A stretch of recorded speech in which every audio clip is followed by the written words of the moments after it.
निधि की शादी को 1 साल हुआ था। निधि अपने मायके आई हुई थी। निधि को लेने के लिए उसका पति नीरज आने वाला था। निधि के घर पर ऐसी तैयारियां चालू हो गई मानो दामाद नहीं साक्षात भगवान आने वाले हो। तरह तरह के व्यंजन, घर की साफ सफाई, उनके रहने की बहुत अच्छे से व्यवस्था कर दी गई थी। नीरज अपने ससुराल आराम से आ गया। निधि को मिलकर वो बहुत खुश था और निधि भी उसे देखकर मन ही मन मुस्कुरा रही थी। खाने की मेज सजी हुई थी। निधि का भाई जो 14 साल का था उसी समय स्कूल से आया था। जीजाजी को देख वह बहुत खुश हो गया। मेज पर इतने सारे स्वादिष्ट व्यंजन देख उसके मुंह में पानी ही आ गया। निधि और निधि की मां रसोई में गरम गरम पूरियां बना रहे थे। निधि के पिताजी और नीरज कमरे में बातें कर रहे थे। निधि के भाई को जोरों से भूख लगी थी तो वह फटाफट हाथ धोकर अपनी थाली में खाना लेकर खाने लगा। तभी नीरज बाहर आया। उसने देखा निधि का भाई खाना खा रहा था। यह देख वह आग बबूला हो गया। जोर से जाकर उसने निधि को कहा, तुम्हारे घर में ऐसा ही चलता है? घर पर दामाद आया हुआ है और साला है कि अकेले ही खाना खा रहा है, ऐसे थोड़ी होता है। और घर से बाहर चला गया। उसे मनाने के लिए निधि भी उसके पीछे पीछे चली गई। निधि ने उससे माफी मांगकर उसे कहा कि बात को वही खत्म कर दिया जाए। निधि की बात मानकर वह घर तो आया लेकिन उसने खाना नहीं खाया। निधि के माता पिता को इस बात का बहुत बुरा भी लगा, लेकिन निधि ने उन्हें समझाया कि वह इस बात को ना बढ़ाए। समय के साथ सब ठीक हो जाएगा। नीरज दूसरे दिन ही निधि को लेकर वहां से चला गया। गर्मी की छुट्टियों में निधि की ननद उसके मायके आई हुई थी। उन्हें छोड़ने के लिए नंदोई भी साथ में थे।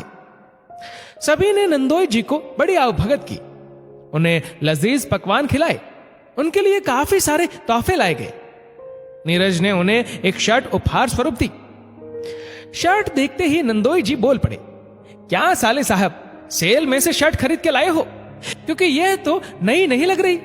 यह कहकर उन्होंने नीरज की दी हुई शर्ट वही रख दी, अपने साथ नहीं ले गए।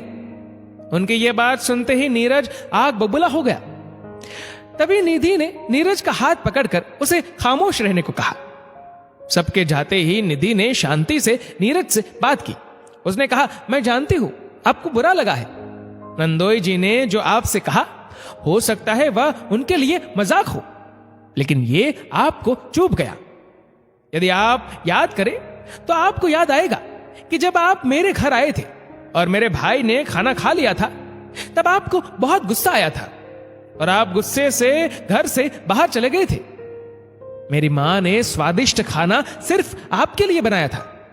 आपकी पसंद की हर चीज उन्होंने बनाई थी और आपने खाना नहीं खाया। आप जानते नहीं उस दिन किसी ने भी खाना नहीं खाया था और मेरे माता पिता बहुत दुखी हो गए थे।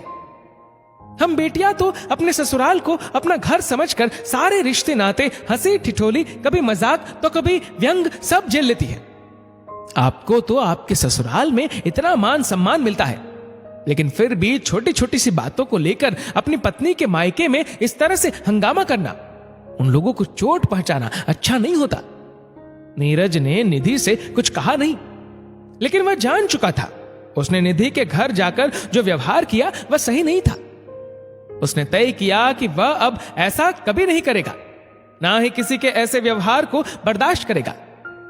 मेरी इस रचना को समय देने के लिए आप सबका बहुत बहुत धन्यवाद। अपना मान सम्मान अपने ही हाथों में होता है।